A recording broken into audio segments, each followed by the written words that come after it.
So here's what we're going to do. We're going to consider this equation.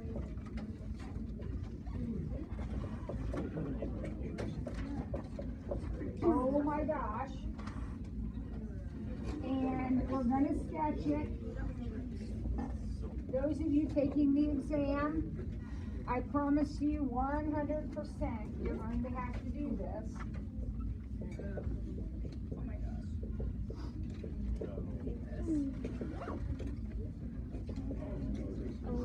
All right, so Jack, you're taking the exam. You might want to get on this paper and write this down.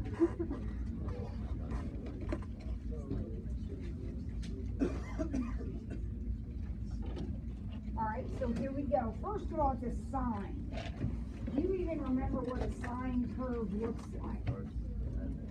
That way it starts. So it starts at the origin and this is a sine curve, right? But we can use stuff in the equation that changes that. So who remembers what some of the changes are that happen here? It goes up to. Actually, its amplitude is 4. The amplitude is 4.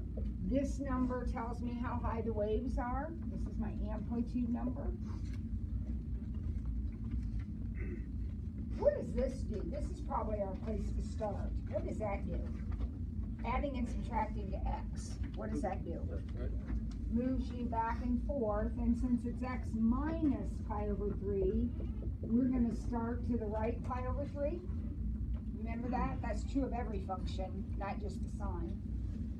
So I have my sine curve, that shape right there. It's going up 4 and down 4, and it starts here. That's called the phase shift or the horizontal shift. All right? Now, where does it end?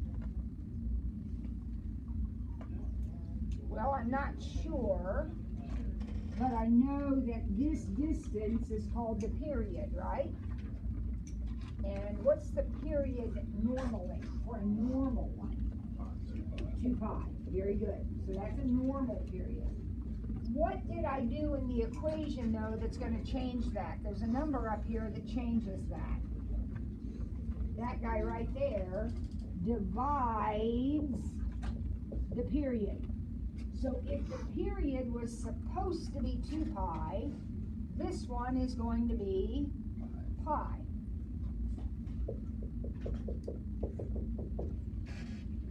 Which means that this distance is pi. It does not mean that's pi. Does everybody see that? This distance is pi. That's not pi. Why is that not pi? Because I didn't start at 0. I started over. So what would this be? 4 pi over 3. 1 1/3. We started at 1/3 and we added 1. So we're at 1 1/3. Okay, what about this? What's the relationship of that to these 2 points? It's in the middle. How do we find a midpoint? Add them and divide by 2. It's an average. So I have 1/3 and 4/3. So adding them gives me 5/3. And half of that would be 5/6.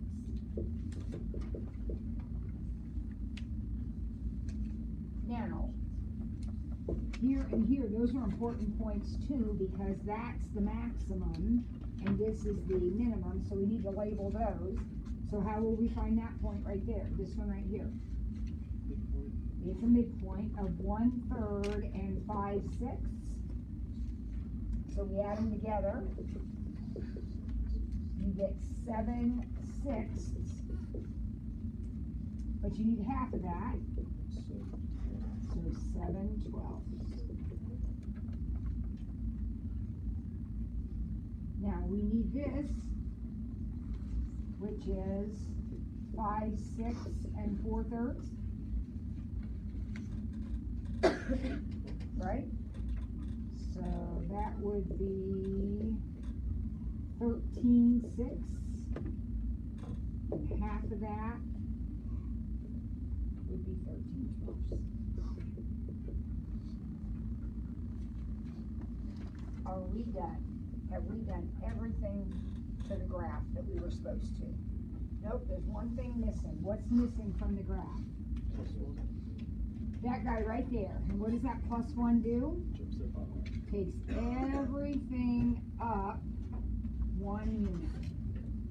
So your sine curve would look like that. The red is the answer. That one that you moved up is called the vertical shift. Anybody remember what the frequency is or how we find the frequency? Right, you must have had a loser teacher. How do you find the frequency? It's the reciprocal of the period. So if our period was pi, our frequency is 1/pi. Okay? So there's one thing that's been so long ago, I think some of you may have forgotten it. Alright, here is another thing that's been a long time ago.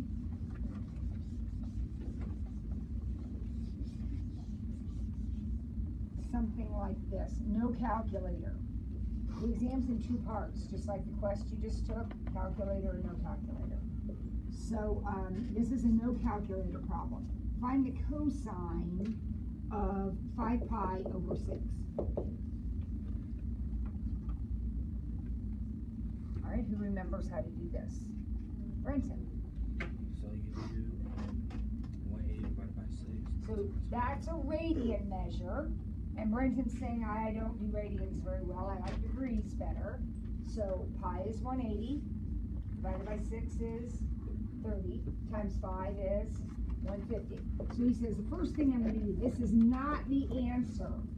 He's just rewritten the problem in terms of degrees. All right, now what? Now you draw whatever that is. Cartesian coordinate plane, yep. And then you go to 150. And you always start here. This is where we start. So we come around 150 would look about like this. We create our butterfly bow tie triangle. This is 150. That means that's 30. That's 30. That's 60. That's 90.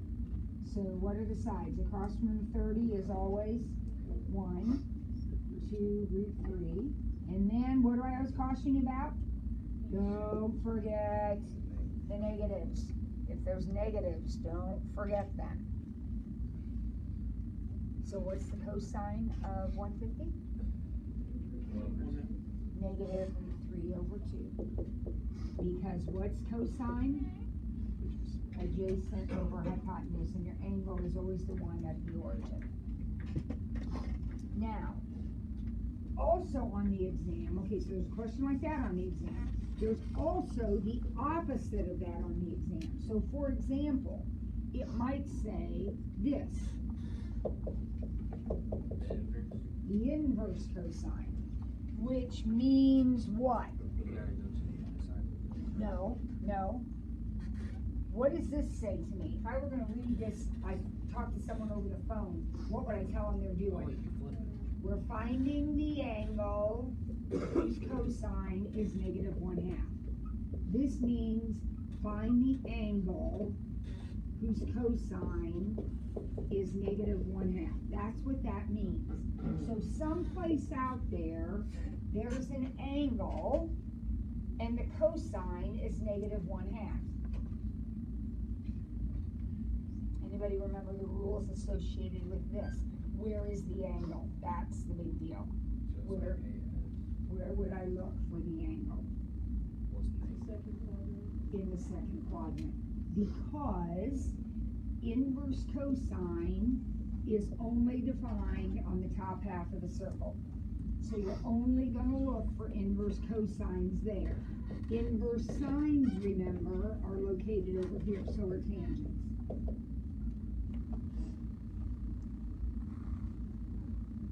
So So I got an angle out here in quadrant 2. Mallory's options were 1 and 2. Why did she not pick quadrant 1? It's negative. Nothing's negative in 1, right? And the cosine is negative 1/2. So that means this is root 3. And this angle is 60. So the answer, which is the one that starts here, because that's where we always start, the answer would be 120. 120. All right, what else is on? Oh, it hasn't been too long ago, but this has been a while ago, a little bit ago.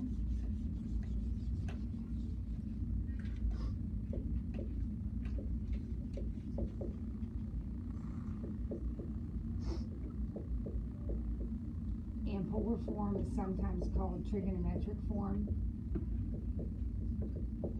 I can't remember what vocabulary is on the exam. Remember, we give a common exam in pre-cal. So I think it's the first 15 questions every pre-calculus student is going to take. Or maybe it's not the first 15. It's 15 total, I think. I don't know where they are on the exam. So the different teachers wrote different pieces. So I don't know if they use trigonometric or polar as the word, but it's the same thing. And the question is negative 3, let's say root 3 plus minus I. You change that to polar form. First of all, does anybody know what polar form even means?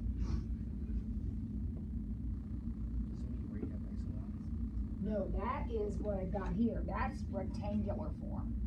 This is rectangular form. Polar form is the CIS. That's the trig form.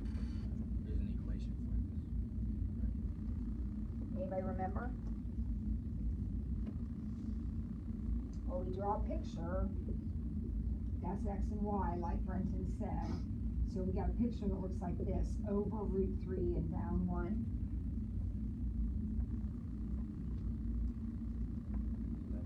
This is R. Can we find R? Well, that's an easy one because it's one of our special triangles. But even if it weren't, we could do the Pythagorean theorem and get R. So R is 2. So now I need theta, which is this angle right here. Remember, we always start here. There's theta.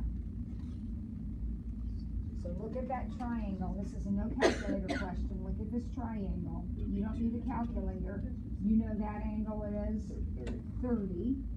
And if that angle is 30, then the whole thing would be 210. 180 plus 30. And that is your polar form. Alright, here's another one. From a long time ago. I'm trying to pick out the things that are the farthest removed.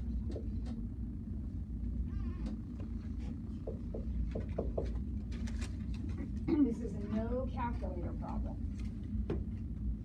15 is a problem because the ones you can do, like the very first one, or one of the first ones I did, was finding the cosine of 120 or something, and we could do that because when we drew it, it was a 30, 60, or 90, you know, that kind of triangle. 15 is not. Anybody remember how we handled the 15s? What? I heard somebody say something about subtracting. Plus or minus 180, 360.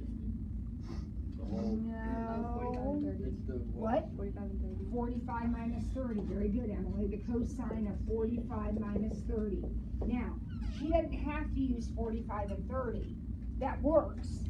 But you could also use 60 and 45 and about 10 million other combinations. But this is the easiest one. This is the most obvious one. We break it down into angles that we do know. Now, there's a formula for this, which will be provided on the exam.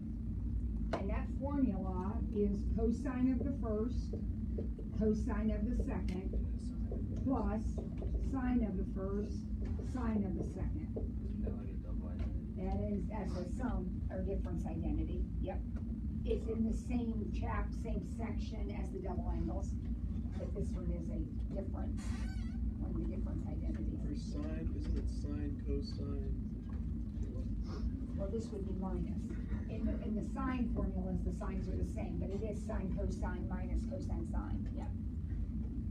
But with this one, it's cosine, cosine plus sine, sine, and again, I don't know what letters, let's say it's U and V here, that are on the formula sheet, but this will be cosine U, cosine V, plus sine U, sine V, right? And you just have to plug in the numbers. Now, you need to evaluate these. Those are special, so you should be able to do those. Does anybody remember the 45s? They're the two that match. They're root 2 over 2. Now, if you don't remember that, that's fine. No, there's no rule that says you have to memorize it, but you have to figure it out. So you'll have to come over here and do your 45, 45, 90 triangle.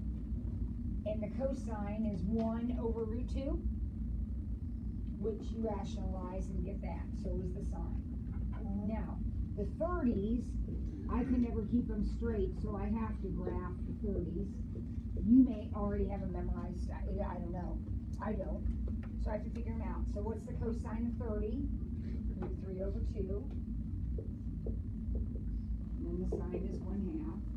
And then these are the ones, remember, you've got to remember. Tell me you remember. You get answers like root 6 plus root 2 over 4. And every time we did one of those, we got a root 6 and a root 4, or root 2. I mean, sometimes they were added, sometimes they're subtracted. But we always get that combination of numbers. Because you're always using these combinations of numbers when you do it. Remember? Oh Lord, I hope you remember something. Okay, what about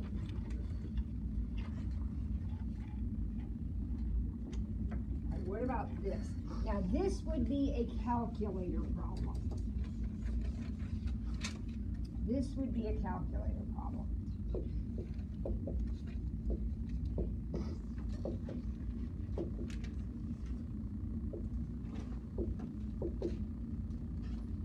Find side A. Ah! Yes, you're perfect. It's the law of cosine. Remember, when you're finding a piece of a triangle, unless it's a right triangle, and you can do like the Pythagorean theorem and those special things, you need to use either the law of sines or the law of cosines. Anybody remember the rule? How do I know this isn't sines? The law of sines is easy to pick out. You have to have a sine. You gotta have a pair, remember that? I don't have this angle, I don't have this side, I don't have this angle, so I can't use the law of sines, which means it's automatically the law of cosines. And the law of cosine says a squared equals 10 squared plus 12 squared minus 2, 10, 12 cosine 58.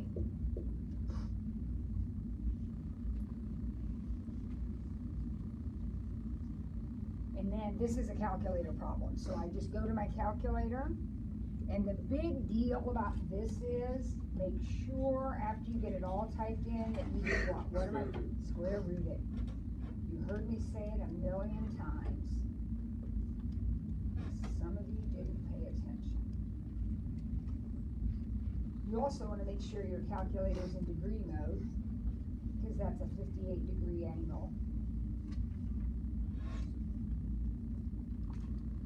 So I got 10.8.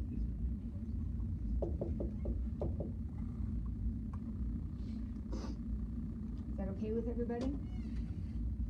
Now the second part to that question might be, what's the area of this triangle? Anybody remember that? You can find the area here real easily. You have something special going on. Anybody remember that? Well, I could use a pair to do my law of sines to find another angle in the triangle if I wanted that. So if it said find angle B, then I would definitely use the law of sines to do that. But I'm finding area here, not an angle. Wasn't there 2 sides? Yeah, you have a formula that says 1/2 side times side times sine of included angle. So the area of this triangle is gonna be 1/2, 12 times 10 times sine 58. And we just type that in. 0.5 times 12 times 10 times sine 58. So 50.88 is my area.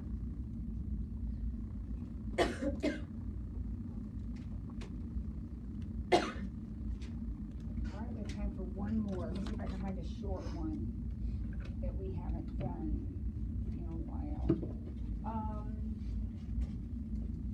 How about this? This is easy. We have a bird in the top of a tree. He's looking down at a worm on the ground. The tree is 50 feet tall. How far is the bird from the worm if the angle of depression is 76 degrees? So the real big deal is, where do you put the 76? Right by the worm. Now, this is not an angle of depression, that's an angle of elevation, but they're the same. They're the same. No, they're the same. Because your angle of depression is right here. So this is 76, but it's not inside the triangle, so I like to draw it down here. So then how would we find out how far the bird is from the worm? Tangents. Oh, I don't think we'll use tangent. No, you could do sine. We use sine. Why will we use sine? Because Opposite over hypotenuse. So the sine of 76 is 50 over x. So x sine 76 equals 50, and x equals 50 over sine 76. Yep, that's exactly right. Type it in, got our answer. You guys are free as birds, but school works. 51.53 is what I got. Is that feet? Yep, the height was, the tree was in feet, so that would be feet. All right, so I will see you people tomorrow for your last pre-calculus. If you, at some point, you need to read the student feedback that you scored you.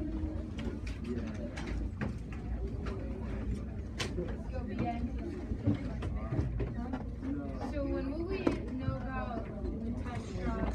Okay, I don't know. I mean, I'm gonna get them graded. I gotta grade these first. That's my first priority. And then I'll go from there. All right. I go as fast as I can. This? Yeah.